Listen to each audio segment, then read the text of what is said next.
Hello guys, welcome again to this discussion on geography class 10th, and this is the chapter number 1 and part 3 resource and development. तो resource and development का part 3 है और chapter number क्या है, ये 1 है, and this is by me myself Raj Gupta. तो start करते हैं अपने पार्ट 3 को। पार्ट 2 में हमने लास्ट टॉपिक कवर किया था लैंड यूटिलाइजेशन, तो लैंड रिसोर्सेज के बारे में डीपली पढ़ा था हमने पार्ट 2 में। अब पार्ट 3 में हम पढ़ेंगे land degradation and conservation, and then उसके बाद स्विच करेंगे लैंड सॉइल पे, सॉइल टाइप ऑफ सॉइल्स। तो वो सारी चीज़ें हमें करनी है इस वीडियो में कवर, और फिर चैप्टर कंप्लीट हो जाएगा।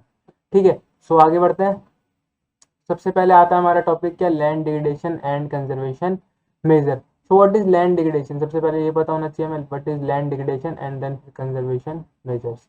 तो लैंड डिग्रेडेशन बेसिकली होता है damage to land cause by us. Basically सबसे ज्यादा लैंड को या हम किसी भी चीज को, किसी भी नेचुरल रिसोर्स को डैमेज कौन पहुंचाता है, हम ह्यूमन बींग्स। ठीक है, so land degradation is what, damage to land. तो ह्यूमन एक्टिविटी, सबसे ज्यादा ह्यूमन एक्टिविटीज करते हैं। Human activities are not only but about degradation of land but have also aggravated the pace of natural forces to cause damage to land. तो human activities बहुत सारी हैं, जैसे हम बात करें deforestation, over grazing and all, तो वो सब चीजें क्या है, उस पर अफेक्ट करती हैं, किस पे, लैंड पे, और डैमेज पहुंचाती हैं किसको, लैंड को। तो some activities such as deforestation, deforestation means cutting of trees. ठीक है, deforestation means cutting of trees basically. Over grazing मतलब हम ओवर ग्रेज करवा देते हैं। ओवर ग्रेजिंग हम बोल सकते हैं कि ये तो हो गई क्योंकि लैंड कम है, हमारे पास कैटल्स ज़्यादा हैं जिनको ग्रेजिंग की जरूरत होती है, तो ये ओवर ग्रेजिंग हम चलो एक मैनर्ड तरीके से कर सकते हैं, लेकिन हाँ कम नहीं कर सकते। Mining and quarrying to have contributed significantly in land degradation. Mining वगैरह क्या होता है पता है ना, हमें रिसोर्सेज चाहिए तो हम लैंड को माइन करते हैं, तो हम अंदर से निकालते हैं, जैसे गोल्ड हो गया। ठीक है, तो वो सारी चीज़ें हैं जो हमें माइनिंग करनी पड़ती है जिसके लिए, सो वो भी हम क्या करते हैं, ज़्यादा कर देते हैं, जिसकी वजह से लैंड डिग्रेड हो रहा है। तो next, there are many ways to solve the problem of land degradation. Land degradation, अब आगे कंजर्वेशन मेजर के हमारे पास बहुत सारे तरीके हैं जिसकी वजह से हम क्या कर सकते हैं, लैंड को डिग्रेड करने से बचा सकते हैं। पहला एफॉरेस्टेशन, एंड एफॉरेस्टेशन मेरे हिसाब से सबसे अच्छा तरीका है, सबसे आसान तरीका है जो कि हम कर सकते हैं। एफॉरेस्टेशन मतलब ट्रीज को उगाना बेसिकली, एफॉरेस्टेशन। अब एफॉरेस्टेशन से हमारा डिफॉरेस्टेशन का जो नुकसान था वो सही हो जाएगा, और हम बात करें ओवर ग्रेजिंग भी इससे कहीं हद तक सुधर जाएगी, क्योंकि अगर ज़्यादा पौधे होंगे तो हमें ग्रेजिंग से कोई फर्क पड़ेगा नहीं। सो एफॉरेस्टेशन बहुत जरूरी है। तो afforestation and proper management of grazing can help to some extent. तो ये हमें हेल्प कर सकते हैं बहुत हद तक लैंड को बचाने से। Planting of shelter belt of plant, shelter belt पता है, नहीं पता तो एक बार इमेज देख लेना गूगल पे। तो planting of shelter belt of plant, तो हमें लाइन से प्लांट्स उगा देते हैं जिसकी वजह से एक बेल्ट की तरह लगता है वो। ठीक है, तो प्लांटिंग ऑफ शेल्टर बेल्ट, जिसकी वजह से हम सॉइल इरोजन वगैरह बचा सकते हैं। कंट्रोल ऑन ओवरग्रेजिंग, ओवरग्रेजिंग को कंट्रोल करते हैं। Stabilization of sand dunes by growing thorny bushes are some of the method to check land degradation in arid areas. Guys देखो, सैंड ड्यून्स क्या होता है पता है, वो छोटे छोटे वो बन जाते हैं ना, वो सैंड के छोटे से, हम बात करें पहाड़ टाइप, छोटे से छोटे वाले पहाड़, ठीक है, हम बोल सकते हैं। तो उसको कंट्रोल कर सकते हैं हम कैसे, बाय ग्रोइंग थॉर्नी बुशेस, मतलब कैक्टस वगैरह उगा के। क्यों, क्योंकि जो कैक्टस की हम बात करें रूट्स होती हैं, वो क्या करेंगी, उस सैंड को रोक के रखेंगी और कहीं जाने नहीं देंगी, और एक जगह पे एक्यूमुलेट नहीं होने देंगी। तो जब एक जगह पे एक्यूमुलेट होता है सैंड, तभी तो सैंड ड्यून्स बनेंगे, और अगर वहाँ पे हम थॉर्नी बुशेस उगा देंगे तो वो नहीं होगा, जिसकी वजह से लैंड डिग्रेडेशन बचेगा एरिड एरियाज में। ठीक है, proper management of waste lands, proper manage करना चाहिए हमें वेस्ट लैंड्स को। ठीक है, control of mining activity, mining activity पे कंट्रोल करना चाहिए, जितना हम करते हैं माइनिंग उतना नहीं करना चाहिए।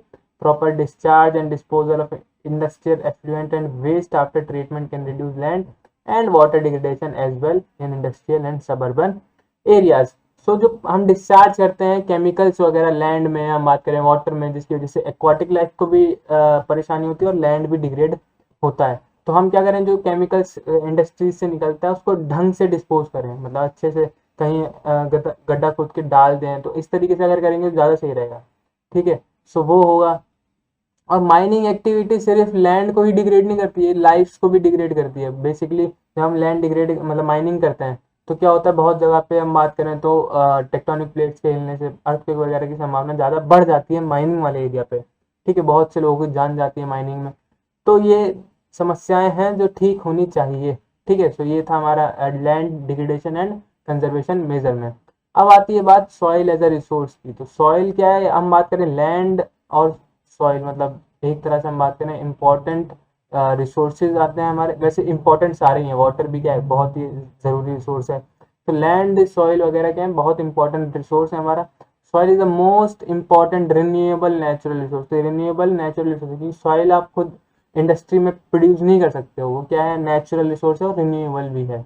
तो टॉप सॉइल, तो सॉइल को भी कैरेक्टराइज कर रखा है हमने इस तरीके से। पहला top soil, sub soil weather rock sand and silt clay, sub stratum weather parent rock material and weather parent bed rock. तो सबसे ऊपर आती है हमारी ह्यूमस, जिससे आपको मतलब होना चाहिए, नीचे की 3 लेयर से इतना मतलब नहीं होना चाहिए, और बस याद रख लो, ठीक है, बहुत उतना ही। तो ह्यूमस, ह्यूमस जो होती है बहुत पतली लेयर होती है, इन नीचे की 3 की तरह मोटी नहीं होती, बट जो ऊपर वाली ह्यूमस लेयर है ये सबसे इंपॉर्टेंट लेयर है, बिकॉज सबसे ज़्यादा फर्टाइल लेयर जो होती है वो ह्यूमस ही होती है, जिसकी वजह से हम आपको खाना मिलता है, हमें खाना मिलता है बेसिकली। ठीक है, तो top soil is very important. Humus जिसको बनने में बहुत साल लगते हैं, 100 साल लग जाते हैं 1 सेंटीमीटर, 100 ईयर लगते हैं 1 सेंटीमीटर ह्यूमस बनने में। मैं लेंथ की बात कर रहा हूँ, ठीक है। सो 1 सेंटीमीटर 100 ईयर्स बहुत बड़ी बात है, और हम उसे डिग्रेड कर रहे हैं, ठीक है। तो ये बहुत ही एक हम बात करें दिक्कत वाली बात है, ठीक है। तो 100 year 1 centimetre humus is very important, और अपने आप बनती है वो, आप बना नहीं सकते उसे, ठीक है। Next, soil also consist of organic humus, means अभी बता दिया हमने, and inorganic material. Inorganic material भी होते हैं जैसे नाइट्रोजन, ऑक्सीजन एंड ऑल। तो ये भी होता है इसमें क्या, inorganic material. On the basis of factors responsible for soil formation, तो कौन कौन से फैक्टर रिस्पॉन्सिबल हैं सॉइल फॉर्मेशन के, तो इस बेसिस पे, कलर के बेसिस पे, थिकनेस के बेसिस पे, टेक्सचर मतलब वो गीली है सूखी है, ठीक है, कंकड़ है उसमें या नहीं है, तो ये इन सब के बेसिस पे, एज के बेसिस पे, केमिकल और फिजिकल प्रॉपर्टीज के बेसिस पे soil of India are classified in different types.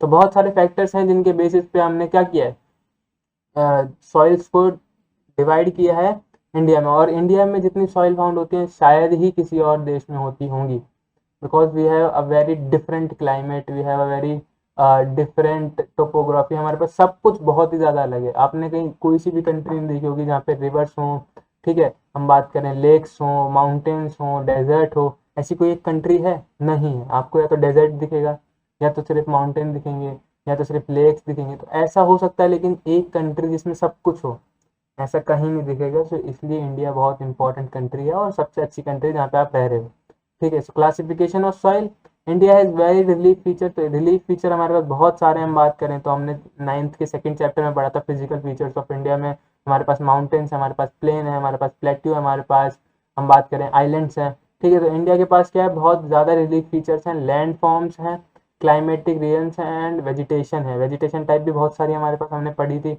कौन कौन सी थी, tropical evergreen, tropical deciduous, deciduous में भी बहुत सारे पार्ट थे, dry deciduous and wet deciduous, moist deciduous की बात करें, ठीक है। माउंटेन थी, फॉरेस्ट, तो बहुत तरीके की हमारे पास क्या थी, वेजिटेशन थी।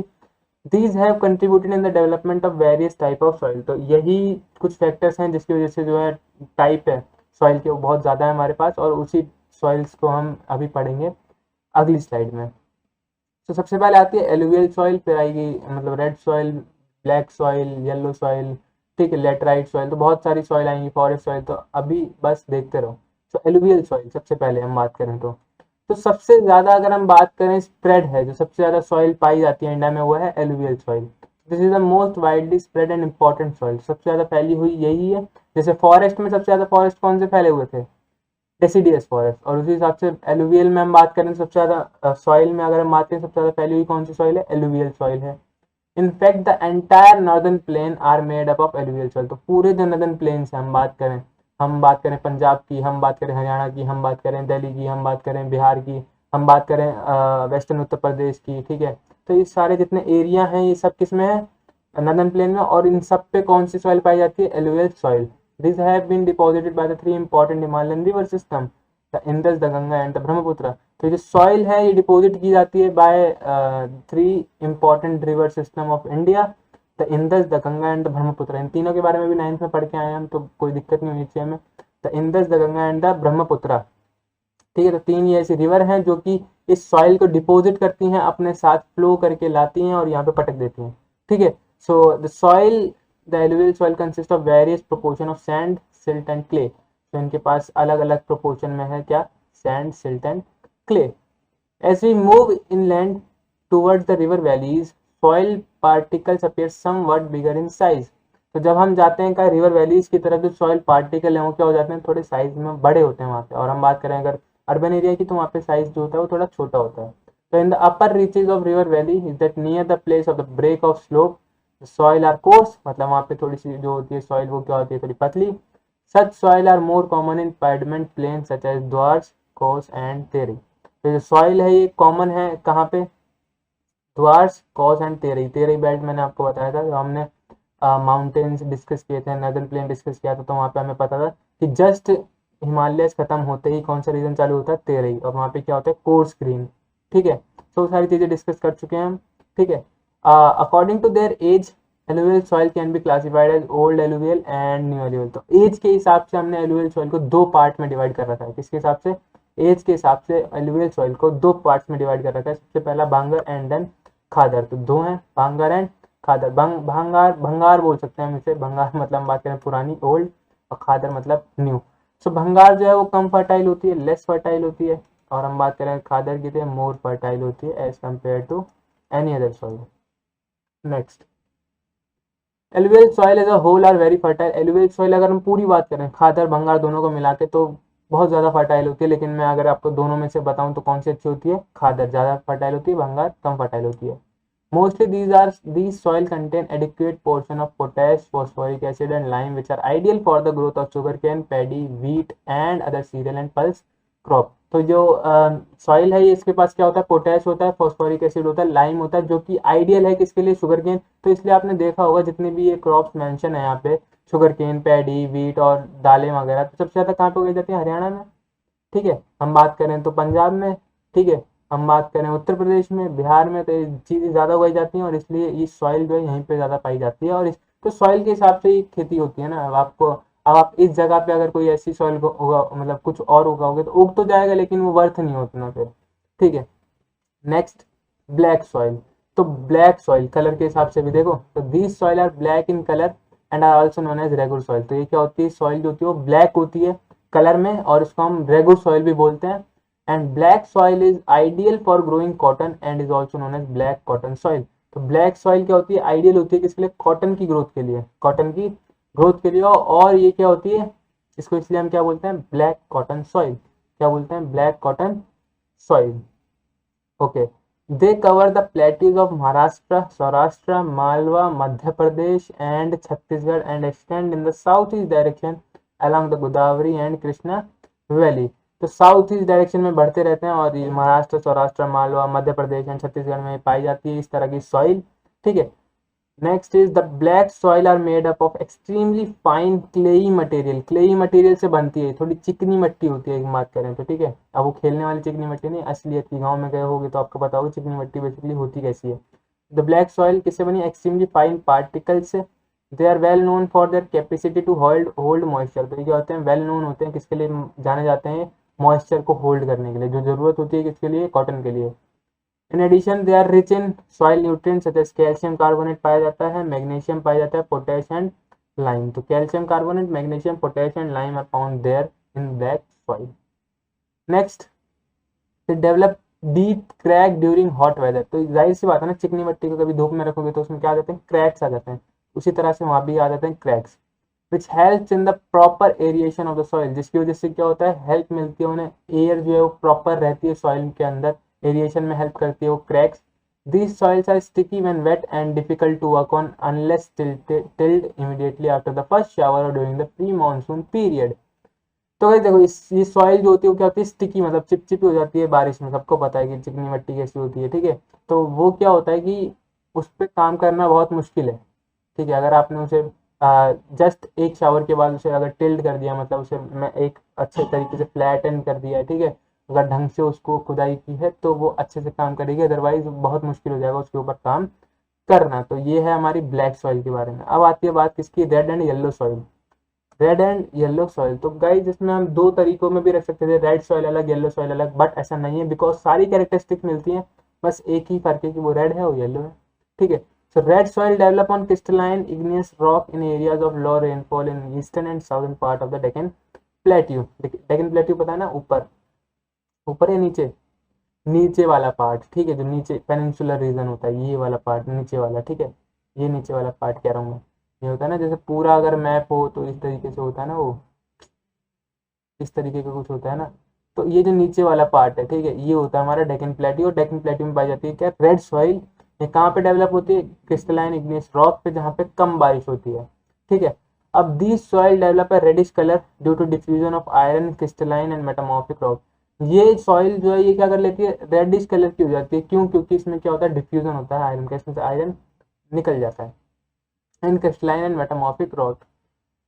It looks yellow when it occurs in a hydrated form, और जब इसको हम हाइड्रेटेड मतलब पानी मिला देते हैं तो येलो हो जाती है, ठीक है। पहले रेड है, हम बात करें ड्राई में, और जब उसमें आप हाइड्रेटेड फॉर्म देखोगे इसका तो ये क्या हो जाता है, येलो। इतना ही फर्क था, इसलिए इनको हमने सेम कैटेगरी में रखा था। लेटराइट सॉइल, लेटराइट सॉइल क्या होती है भाई, तो the laterite soil develop under tropical and sub tropical climate with alternate wet and dry season. तो लेटराइट सॉइल जो होती है वो क्या होती है, ट्रॉपिकल सब ट्रॉपिकल क्लाइमेट में, तो हमारे पास दोनों ही क्लाइमेट है, ट्रॉपिकल भी है और सब ट्रॉपिकल भी है, ठीक है। हम बात करें अगर साउथर्न पार्ट की, किसकी, साउथर्न पार्ट की, तो वो हमारा क्या है, ट्रॉपिकल है। और अगर ऊपर की बात करेंगे दिल्ली वगैरह के रीजन की, तो वो हो जाता है sub tropical with alternate wet and dry system. तो alternate wet and dry system है हमारे पास भी, ठीक है, तो इसलिए वहाँ पे पाई जाती है। This soil is the result of intense leaching due to heavy rain. तो ये क्या है, रिजल्ट है किसका, इंटेंस लीचिंग का। लीचिंग एक तरह से हम बात कर सकते हैं, वो जो होता है ना, बह जाती है सॉइल, तो उस तरीके से लीचिंग हम बोल सकते हैं, रिमूवल ऑफ टॉप लेयर वाली बात, ठीक है, तो वो होता है लीचिंग एक तरह से। Lateritic soil are mostly deep to very deep. तो ये क्या होते हैं, deep to very deep acidic. जो इनका पीएच होता है वो क्या होता है, हम बात करें तो 6 के आसपास, ठीक है, ठीक है, 6 के आसपास होता है। And generally deficient in plant nutrient and occur mostly in southern state. Southern state में ज़्यादा पाए जाते हैं, वेस्टर्न घाट रीजन में ज़्यादा पाई जाती है, Maharashtra, Orissa, some part of West Bengal and north east region, where these soil support deciduous and evergreen forest. तो ये सॉइल जो है वो मतलब फर्टाइल होती है, तभी तो यहाँ पे क्या होता है, डेसिडियस और एवरग्रीन फॉरेस्ट उग सकते हैं, ठीक है। तो ये था यहाँ पे लेटराइट सॉइल के बारे में। एसिडिक होती है, कहाँ पे पाई जाती है, ट्रॉपिकल सब ट्रॉपिकल एरिया में, ठीक है, सपोर्ट करती है डेसिडियस एंड एवरग्रीन फॉरेस्ट को, ठीक है। तो वो सारी चीज़ें आपको याद होनी चाहिए, आप पॉइंट बना के भी लिख सकते हो। So they are prone to erosion and degradation due to their position on the landscape. तो यहाँ इस जो सॉइल है इसका सबसे ज़्यादा डर रहता है किसका, इरोजन का और डिग्रेडेशन का।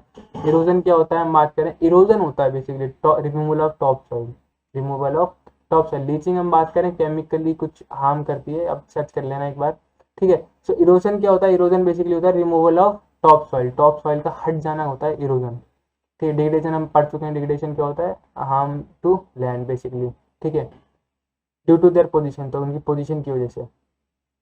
बात करते हैं अब एरिड सॉइल की।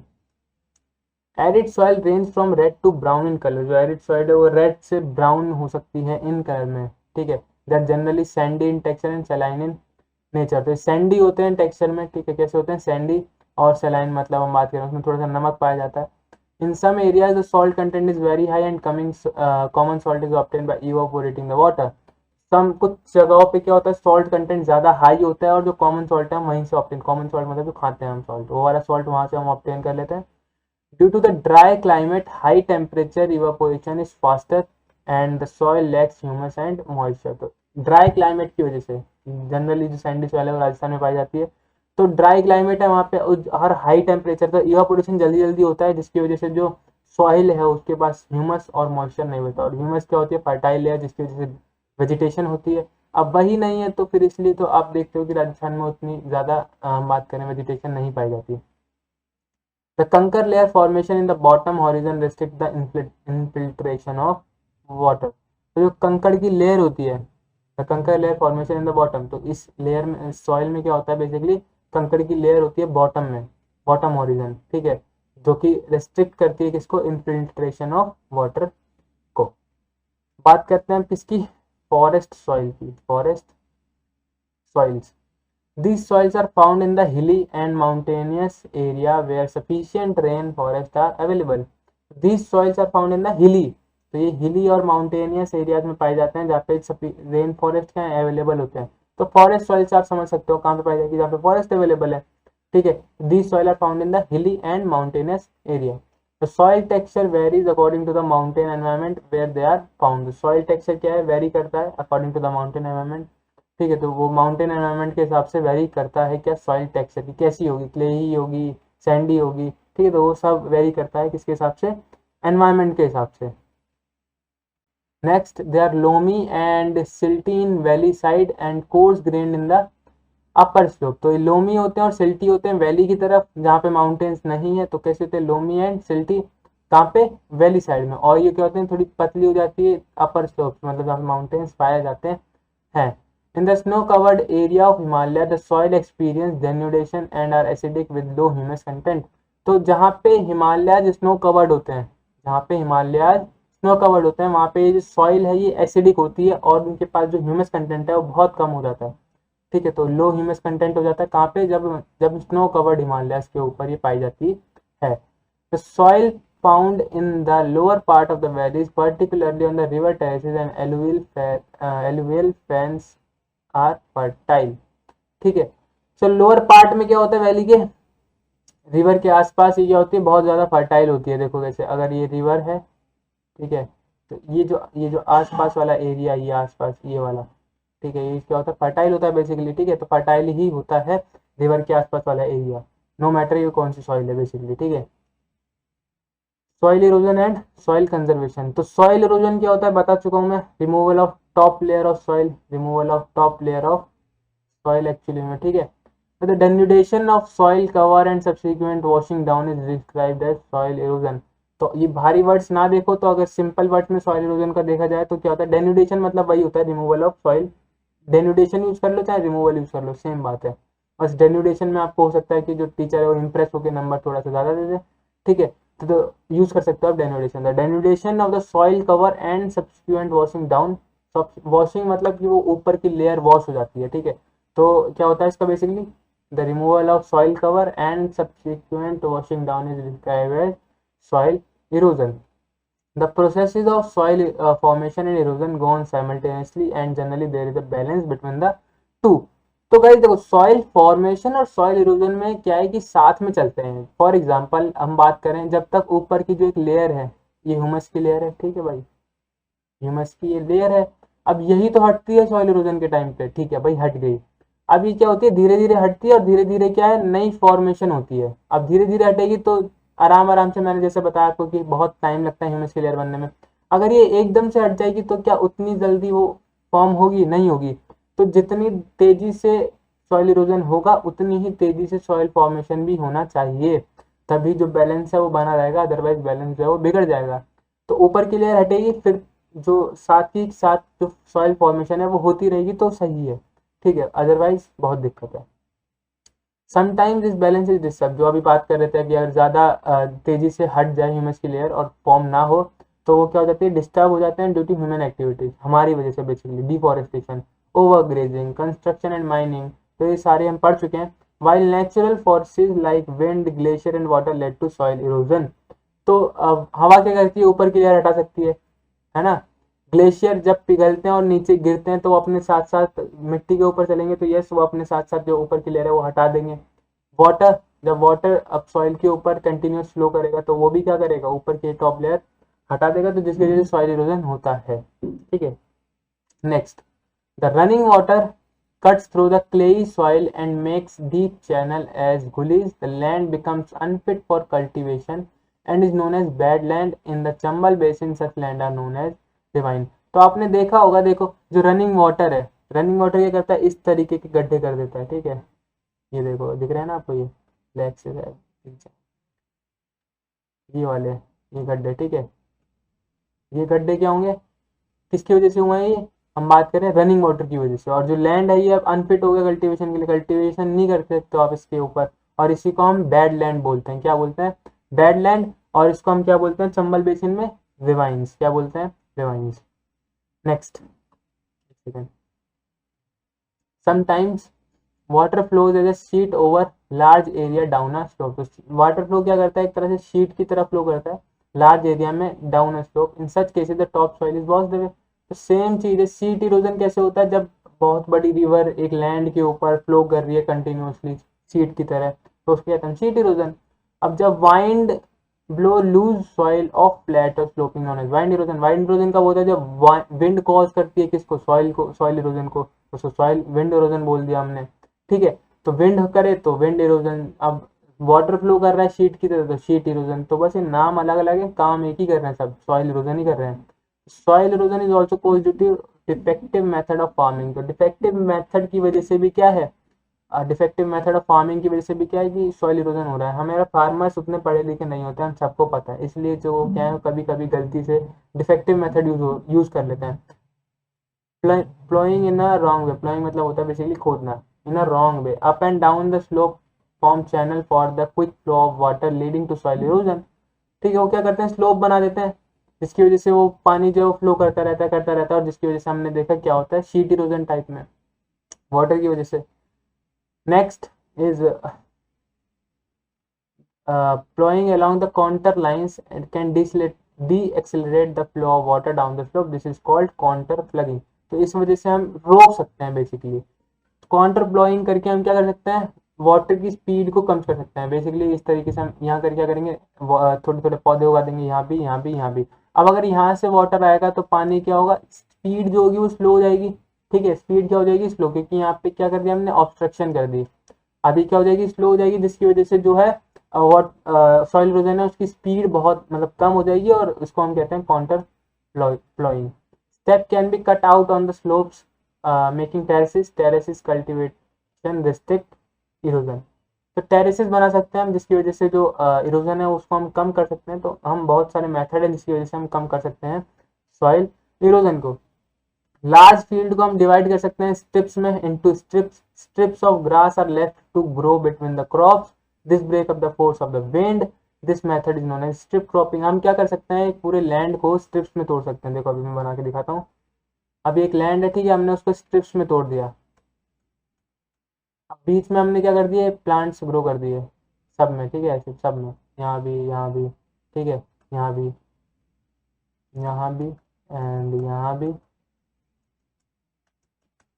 ठीक है। हमने ये कर दिया स्ट्रिप्स के बीच में प्लांट ग्रो कर दिया, और जो हवा है उसकी स्पीड रुकेगी जब वो टकराएंगे प्लांट से, ठीक है। तो हवा की स्पीड रुकेगी तो फिर वो क्या होगा, सॉइल इरोजन है वो रुक जाएगा। यही तो मतलब है, ठीक है। तो इस तरीके से हम सॉइल इरोजन को कम कर सकते हैं। काउंटर प्लॉइंग, ठीक है, terrace cultivation, strip cropping, afforestation, तो बहुत सारे तरीके हैं जिससे हम सॉइल इरोजन कम कर सकते हैं। So this is all about the chapter number 1 from my side, and if you like the video please share it with your friends, and thank God कि आप देख रहे हो सारी चीज़ें। अदरवाइज बहुत सारे लोग हैं जो मर रहे हैं कोरोना की वजह से। Please stay safe, stay home, and thank you, bye bye, and share जरूर कर देना, ठीक है। Thank you, bye.